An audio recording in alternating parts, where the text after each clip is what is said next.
छठी माई जईबू के करे आंगना। साज भइल छठी माई जईबू के करे आंगना। साज भइल छठी माई जईबू के करे आंगना। जईबो मो जईबो कमाने रम के आंगना। जईबो मो जईबो कमाने के आंगना। जईबो मो जईबो कमाने रम के आंगना। अरे जईबो मो जईबो कमाने के आंगना। गज मोती चौका पुरावल कर आंगना। अरे गजा मोती चौका पुरावल उनके आंगना। अरे गज मोती चौका पुरावल उनके आंगना।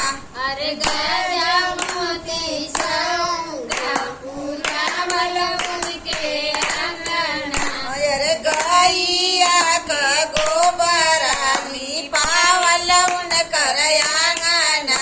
अरे गैया का गोबरा लिपावल उनके आंगना। अरे गैया का गोबरा लिपावल उनकर आंगना। अरे गैया का गोबरा लिपावल उनके आंगना। अरे जगमग दिया ना जले उनके आंगना। अरे जगमग दिया ना जले उनके आंगना। अरे जगमग दिया ना जले उनके आंगना। अरे जगमग दिया ना जले उनके आंगना। अरे पियारी करैया सजल उनके आंगना।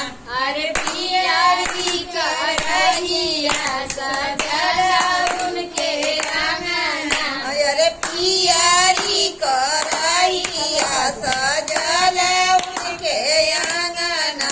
अरे पियारी करहिया सजल उनके आंगना। नारियल चुनारिया भरल उनके आंगना। अरे नारियल चुनरिया भरल उनके आंगना। अरे नारियल चुनारिया भरल उनके आंगना। अरे नारियल चुनरिया भरल उनके आंगना। अरे माखा मलया सना लगावल उनके आंगने। अरे लगावल उनके आंगना। अरे माखा मलया सना लगावल उनके आंगने। अरे लगावल उनके आंगना। अरे जाइब मो जाइब श्री राम राम के आंगने। अरे जईब मो जईब श्री राम